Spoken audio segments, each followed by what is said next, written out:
In 2016, 10 Cloverfield Lane took audiences on a claustrophobic ride through suspense, paranoia, and survival. We meet Michelle, played by Mary Elizabeth Winstead, hastily packing and leaving her fiancé.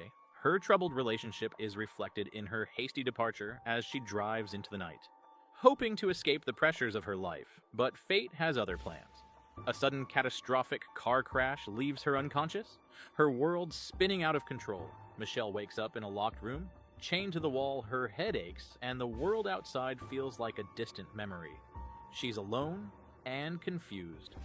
But there's a figure looming in the shadows. Her captor, a survivalist named Howard, played by John Goodman. Howard claims he saved her life, but something doesn't feel right. Howard insists that the world outside has been ravaged by a chemical attack, that the air is contaminated, and that the outside is no longer safe. An attack. A big one. I'm not sure yet if it's chemical or nuclear, but down here we're safe. Howard's voice is steady, but his eyes betray something unsettling. He's too calm, too composed. It's in his eyes that Michelle first sees the cracks in his story. This isn't a man driven by compassion. This is a man driven by control and fear. And as he lays out the rules of this twisted new existence, Michelle's skepticism grows. Can she trust him? Or is there a darker truth lurking beneath the surface? And more urgently, what happens if she doesn't? With no other option, Michelle is forced to remain in the bunker, trapped by uncertainty and fear. Every day is a struggle to maintain her sanity. The walls that once seemed like a refuge now feel like a prison. She's not alone, though. Emmett, another survivor, shares the space with her. Emmett, who helped Howard build the bunker, is a source of strange comfort. He's been living with Howard's eccentricities for longer, and he offers Michelle some insight into the man's psyche. Howard, Emmett explains, is paranoid. Yes, but not entirely irrational. There was an attack, the air is dangerous, people are dead, as difficult as it is to believe. The story doesn't sound like a complete fabrication. Emmett tries to calm Michelle's rising suspicions, offering a sense of solidarity in the isolation. The bunker has become their strange home, and in it, Emmett has found a way to coexist with Howard's unpredictable moods and twisted sense of control. But for Michelle, the more she listens, the more questions arise. Is Howard really telling the truth, or is he just as dangerous as the world outside? The line between paranoia and truth starts to blur, and Michelle's doubts grow stronger, with every passing hour, with no way of knowing what's real.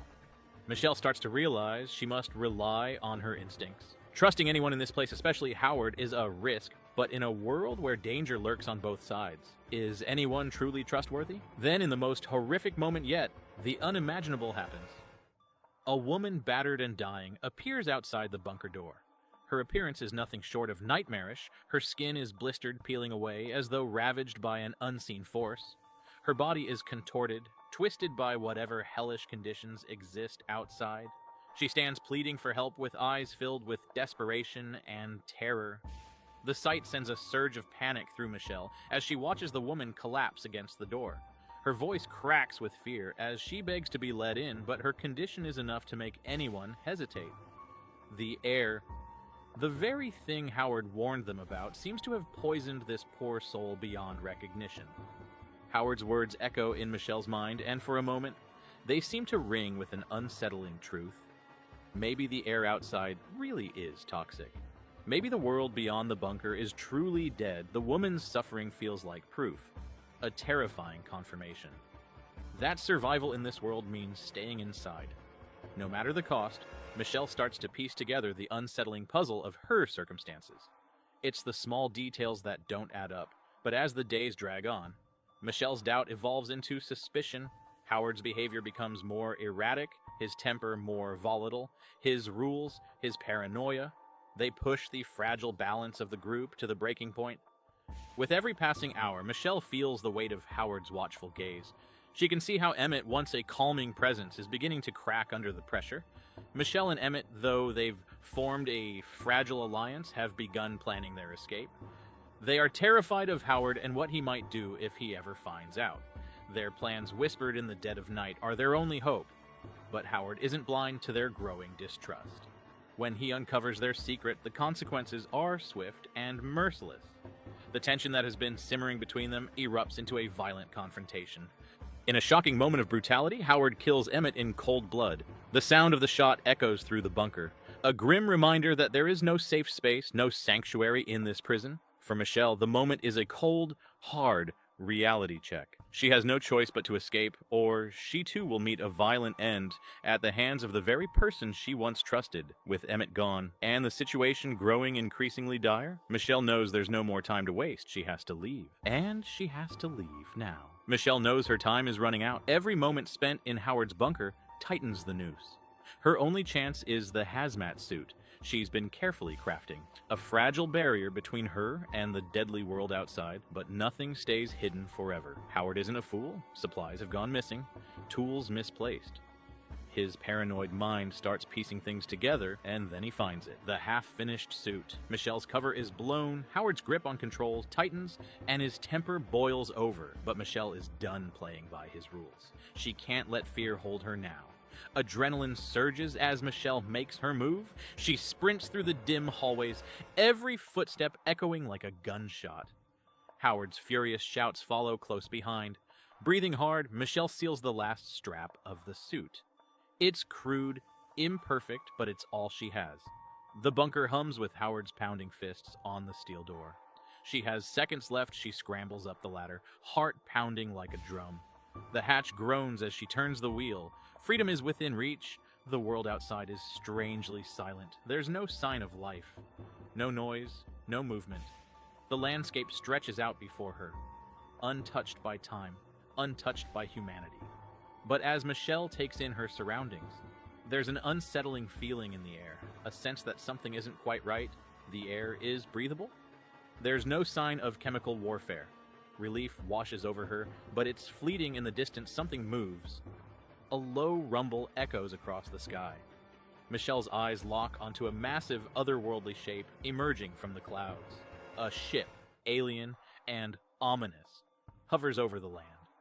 Howard's paranoid warnings weren't entirely wrong. The threat wasn't chemical. It was something far worse.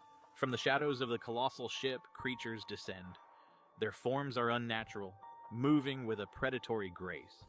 The invasion is real. Howard's bunker wasn't just a prison, it was a shield, and now Michelle is exposed to a terror beyond anything she imagined. Fear drives Michelle to run, but survival demands more. She can't simply escape, she must fight armed only with her wits and scraps of survival gear. Michelle becomes a soldier in a war she never saw coming. Desperation fuels her courage. Michelle crafts a Molotov cocktail, a fragile weapon against an overwhelming enemy. She waits for the right moment, every second stretching endlessly. Flames explode upon impact, consuming the creature in fire. Its screeches pierce the air as it thrashes violently. Michelle seizes the moment, sprinting toward the abandoned truck. Survival isn't enough. She's learned to fight. The engine roars to life, propelling Michelle forward. She drives away from the burning wreckage, heart pounding, lungs burning, but the road ahead is far from safe. But if you have any medical training or combat experience, we need help. The message cuts through the static like a beacon in the dark. Survivors are rallying. A counterattack is underway. Michelle faces a choice: continue running or stand and fight. This time Michelle doesn't hesitate. She turns the wheel toward Houston. Toward the storm, her fear is still there, but it no longer controls her. Don't forget to like this video and subscribe to our channel. Thanks for watching.